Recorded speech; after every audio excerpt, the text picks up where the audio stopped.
Hey guys, Paul from Ashen Phoenix. It is New Comic Book Day for the week of December 14th, and we're going to get started right now. This episode brought to you by Campfire Ashes. If you like spooky stories told around the campfire and then exploring the lore and the legends that brought them to life, check out this episode. We have a new episode dropping next week. It's our other Christmas episode. People loved this week's episode. Very informative, a lot of fun. It's a really fun story too, so check it out. Hey guys, Tim from Capes and Scowls, the comic book store. Paul and Tim do a thing, and Team Ashen. I almost said Campfire Ashes. I'm not on that. You want to do it? Maybe one day. I will. You know what? I will. How about that? There you go. There it is. So let's talk about the trades. We've got Jane Foster, The Mighty Thor. This is that most recent miniseries. The whole thing, 1 through 5. We've got New Think, Volume 1.0. This one, we reviewed issue 1. This is awesome and weird all at the same time, so I'm about it.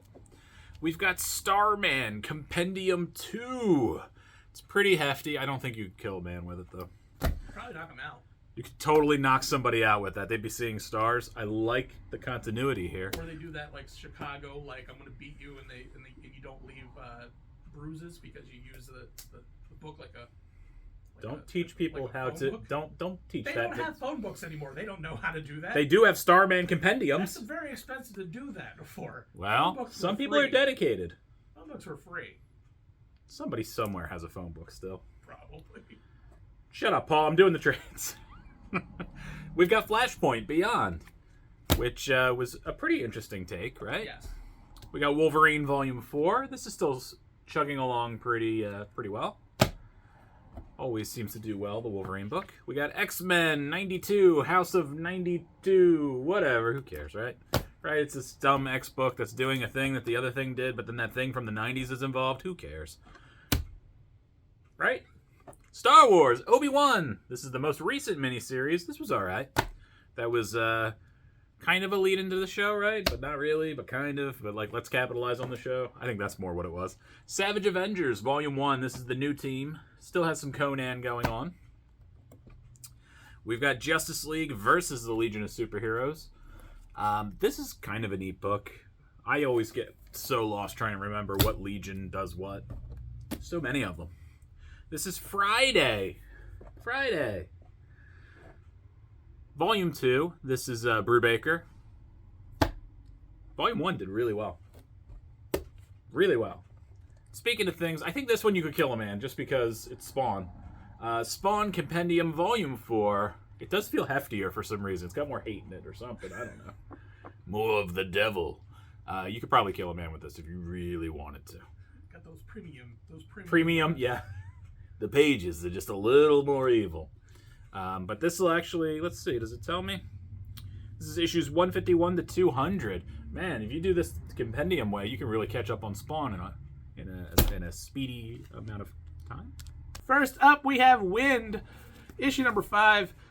This story just keeps getting better. The art is fantastic. A lot happens in this book, and you kind of, looking at the cover, you kind of get an idea of the power that Wind has. If you haven't seen the original series and all that kind of stuff, this is your first glimpse of the reason why people are worried about him or looking to him to be the next big thing.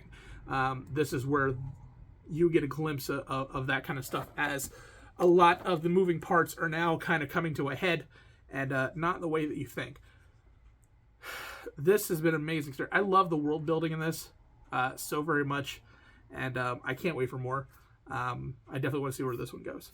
But definitely check it out. A lot of bad things happen here. So, yeah. All right, first up for me, we got Batman Spawn. You knew we had to talk about Batman Spawn. It's like the biggest book of the millennia, right? It's pretty good. It is a cool take on...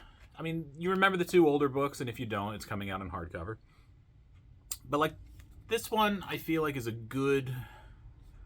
it's kind of a one-shot, but I think it's building to include the universe a little more.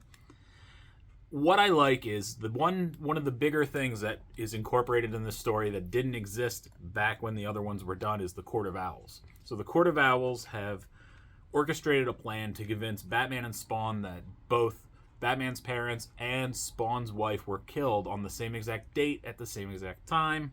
It's very convoluted, but it's actually pretty good. It does make sense in the end, but I don't want to spoil too much of this for you.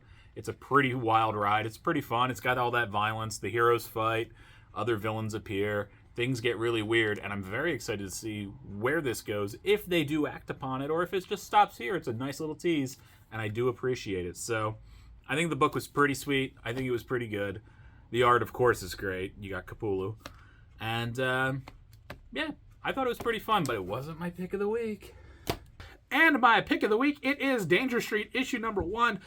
Something Tom King has a knack of doing is taking very obscure characters and turning them into gold and creating stories that make you want to care. This is just that same thing. We have 3 heroes that want to be part of the Justice League. They want what they think is life on easy street, being the Justice League. So let's go capture Darkseid, because that nothing can go wrong there, and everything goes wrong there. A lot happens. There's a lot of moving parts here. It's a very wordy book. The writing is stellar. It's Tom King. Tom King. But yeah, there's a lot of people. If you're not super familiar with the DC universe, a lot of these characters are not going to be people that you know.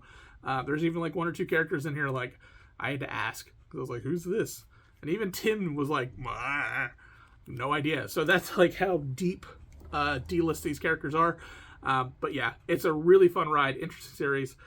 This really opens up to a lot of different crazy things that could happen, and we'll see how it goes. All right, guys, it's time for my pick of the week. Paul, what's the pick of the week? I have no idea. No, you don't. It's A Vicious Circle from Boom. Wow, this is the second take, and I actually completely forgot what it was. What? No second takes ever. This is by Mattson Tomlin and Lee Bermejo. I had a brain fart, okay? We had to do a second take. Just sitting here like goldfish brain. Anyways, this is one of the coolest books I've ever read. I really like the concept. It's about 2 time travelers, and they are, opposed. Basically, one is going back in time to try to stop the other one. That person is going back through time to try to cause some event, make some device go off. It's not super clear in this issue, but it's a lot of time travel, a lot of violence. Apparently, if you murder somebody, you will get launched through time for messing with the timeline. Very strange, very cool. The art is amazing because it's Lee Bermejo, and I really like the use of color in this book. The color play is amazing. But we go all over, and this does not stop once it starts. Really cool story. Amazing. Definitely worth checking out. I think I'm going to add it to my bin.